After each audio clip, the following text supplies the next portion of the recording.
മണി block positive thinking കൊണ്ട് മാത്രം fix ചെയ്യാൻ പറ്റില്ല എന്ന് ഉള്ളതാണ് സത്യം. അങ്ങനെ പറ്റുമായിരുന്നെങ്കിൽ എല്ലാവർക്കും അഫർമേഷൻ പറഞ്ഞാൽ പോരായിരുന്നു, സമ്പന്നരാകുമായിരുന്നില്ലേ.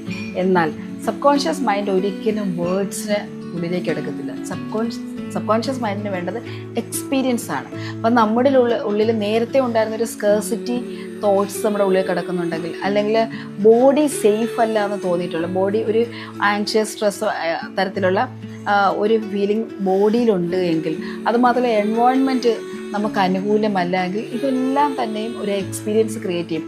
ഈ എക്സ്പീരിയൻസ് നമുക്ക് മാത്രമാണ് സബ് കോൺഷ്യസ് മൈൻഡ് എടുക്കുന്നത്. അതുകൊണ്ടാണ് എത്ര അഫർമേഷൻ പറഞ്ഞിട്ടും മണി ബ്ലോക്ക് മാറാത്തത്. മണി ബ്ലോക്ക് മാറണമെങ്കിൽ ക്ലാരിറ്റി വേണം. ഒന്നാമത് നമുക്ക് എവിടെയാണ് നമ്മളുടെ പ്രോബ്ലം, അല്ലെങ്കിൽ എവിടെയാണ് നമ്മുടെ സ്കാർസിറ്റി ബിലീഫുള്ള, അല്ലെങ്കിൽ ഏത് തരം എൻവയോൺമെൻറ്റാണ് ഞാൻ സ്വാധീനിക്കപ്പെടുന്നത്, അല്ലെങ്കിൽ എൻ്റെ ഉള്ളിൽ ഇപ്പോഴും ഡിഫോൾട്ടായിട്ട് കിടക്കുന്ന പാറ്റേൺ എന്താണ്, ഇതിനെക്കുറിച്ച് വ്യക്തമായി നമുക്കറിയണം. അതാണ് ഒന്നാമത് വേണ്ടത്. പിന്നെ വേണ്ടത് സെൽഫ് ട്രസ്റ്റാണ്. എനിക്കിത് പറ്റും എന്നൊരു തോന്നൽ നമുക്കുണ്ടാണ്. നമ്മളിത് പറ്റാതെ ഉള്ളിൽ നമ്മൾ പറയും എനിക്ക്, അല്ലെങ്കിൽ അഫർമേഷൻ ഉറക്കെ കണ്ണാടിയുടെ മുന്നിലും അല്ലെങ്കിൽ ഉറക്കെ നമ്മളെ എവിടെയൊക്കെ എനിക്ക് ഉയരക്കയറിയെന്ന് ഉറക്കെ വിളിച്ചു പിന്നെയെന്ന് വയ്ക്കാം.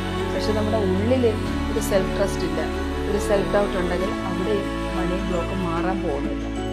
അടുത്തത് ഇമോഷണൽ സ്റ്റെബിലിറ്റിയാണ്.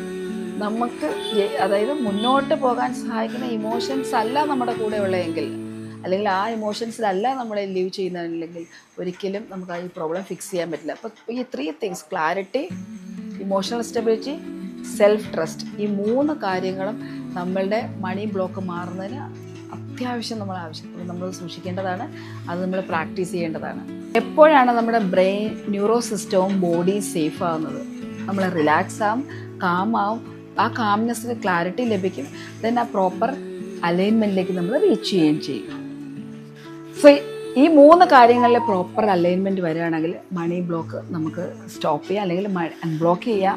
അവിടെ അഫർമേഷൻ നല്ലതാണ്, നല്ലതല്ലെന്നല്ല ഞാൻ പറഞ്ഞത്. പക്ഷേ ഈ ബേസ് വർക്ക്, ഈ ഒരു 3 കാര്യങ്ങളും കറക്റ്റായിട്ട് വന്നാലാണ് clarity, self trust, emotional alignment, ഇത് 3 കറക്റ്റായിട്ട് വരുമ്പോഴായിരിക്കും നമുക്ക് മണി ബ്ലോക്ക് നിന്ന് പുറത്ത് വരാൻ സാധിക്കുക. അത് പ്രാക്ടീസ് ചെയ്ത് നോക്കൂ. Thank you so much.